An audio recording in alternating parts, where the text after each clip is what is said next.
about these Christians. I am concerned with these documents. We've got to get these out of Rome. Do you think that we are plotting an escape? Write another word and I send you to whatever God you want. They want revenge. No! Why not? Love is the only way.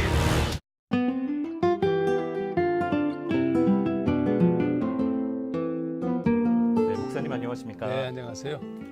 네, 시청자 여러분 안녕하십니까? CBS 10월 개편을 맞아서 시네마 프리뷰가 새 단장을 하고 다시 돌아왔습니다. 박수 한번. 좋으시죠, 여러분? 네. 오늘 하정환 목사님 함께 모시고 시네마 프리뷰 첫 순서로 다뤄볼 영화는요, 바로 바울입니다. 올 봄이었죠. 미국 전역에서 부활절을 맞아서 일제히 개봉됐던 영화 바울이 우리나라에서도 개봉을 앞두고 있습니다. 워낙 쟁쟁한 감독과 출연진에다가 개봉 당시 미국 박스오피스 8위에 올랐던 흥행 성적 때문에 상당히 관심을 끌었던 작품이라고 들었습니다, 목사님. 성서의 인물을 다루는 것이 쉽지 않습니다. 왜 쉽지 않냐면 잘못 다루면 성서가 가지고 있는 상상력을 제한할 위험성이 있거든요. 근데 이제 이 감독인 앤드류 하야트 감독을 보면 약종의 스릴러물들을 많이 만들었어요. 상상력이 필요하거든요. 그러니까 그 시대의 정황들을 잘 표현한 그런 어떤 기본적인 능력을 갖고 있는 감독이다 이렇게 말할 수 있겠죠. 이 영화의 포스터를 보면요, 목사님. 네. 바울, 예수 그리스도의 사도, 그렇죠. 이런 부제가 붙어 있습니다. 네. 우리가 흔히 사도라고 하면은 보통 예수님의 12제자를 그렇죠. 가리키잖아요. 네. 근데 바울은 12제자가 아니죠. 아니죠. 근데 우리가 왜 사도 바울 이렇게 부르는 겁니까? 그러니까 원래 이제 사도라는 의미가 헬라어로는 아포스톨로스라는 단어를 씁니다. 아포스톨로스. 그 말 자체가 보냄 받은 자 이런 뜻입니다. 예수님이 직접 보낸 사람은 12사도가 전부예요. 엄밀하게 그렇죠. 따지면. 네. 그런데 바울이 사도인 이유는 다메섹으로 가던 그 길가에서 예수님 만나잖아요. 예수님께서 바울을 이방인을 위하여서 보내신다고요. 그때부터 이제 바울은 예수님의 직계 제자는 아니지만 네. 사도라는 명칭을 받게 된 거죠.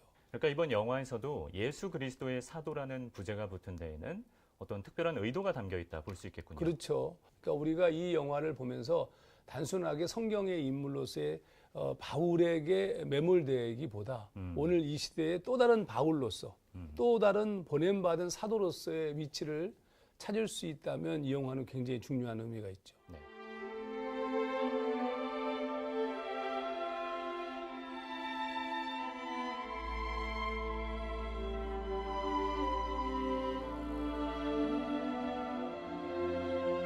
They want revenge. No! Why not? Love is the only way. 정말 이 영화는 재미있어요. 왜 영화가 재미있냐면 사도행전이나 또 바울의 서신서에 등장하는 얘기로는 정확한 정황을 알 수가 없어요. 네. 그러니까 제가 처음부터 이 영화가 좋다라는 의미는 성경의 내용 자체가 매우 사실적으로 드러날 수 있습니다. 사실적으로 드러내기 위해서는 가장 중요한 것이 그릇이거든요. 바울이 어떻게 그 대화재의 범인이 되었을까? 또 바울이 어떻게 죽었을까? 이런 부분에 대한 성경의 기록이 전혀 없어요. 그렇습니다. 근데 이제 그것에 대한 매우 중요한 단초들이 이 영화 속에서 어떤 역사적인 접근을 통해서 제공하고 있다는 점이 굉장히 중요합니다.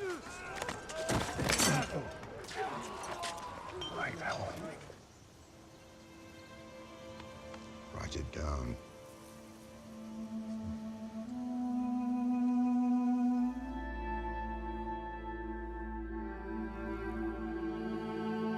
Because perhaps they are not just words. You keep saying truth. Truth. Where's Aquila? I'm Aquila. But if any of you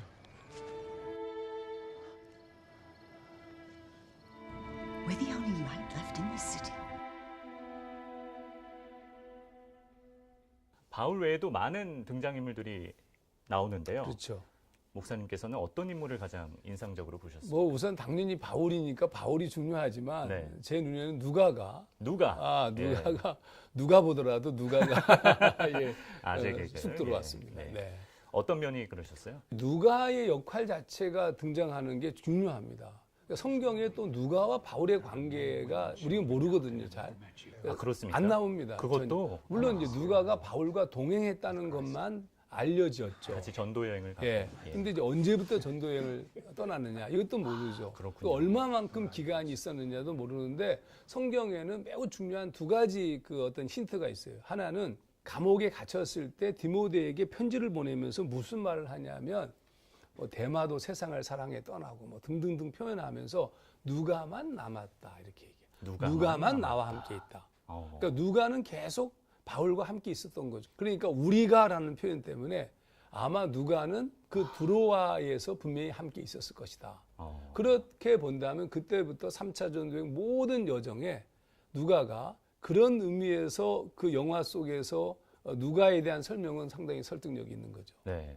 그리고 성경에 나와 있는 작은 단서들을 통해서 우리가 스토리를 만들어 나가고 또 그 과정에서 신빙성을 얻고 연출자도 아마 제작을 하면서 그런 재미를 느꼈을 것 같다. 또 그런 생각을 해봤습니다. 목사님, 저는 집정관 모리셔스 있잖아요. 네. 모리셔스가 이 영화의 또 다른 주인공이 아닌가 싶을 정도로 인상이 깊었습니다.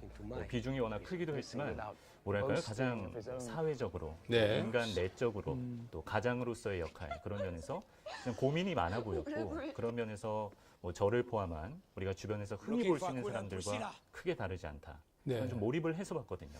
그러니까 이 영화의 그 중요한 재미있는 부분, 우리가 바라봐야 될 시점이 네.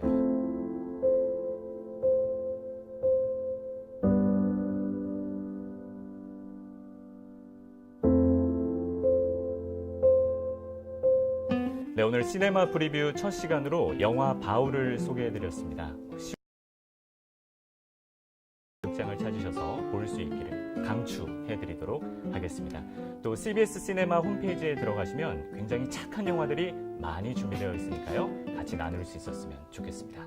오늘 저희가 준비한 소식은 여기까지입니다. 고맙습니다. 감사합니다. 수고하셨습니다. 감사합니다.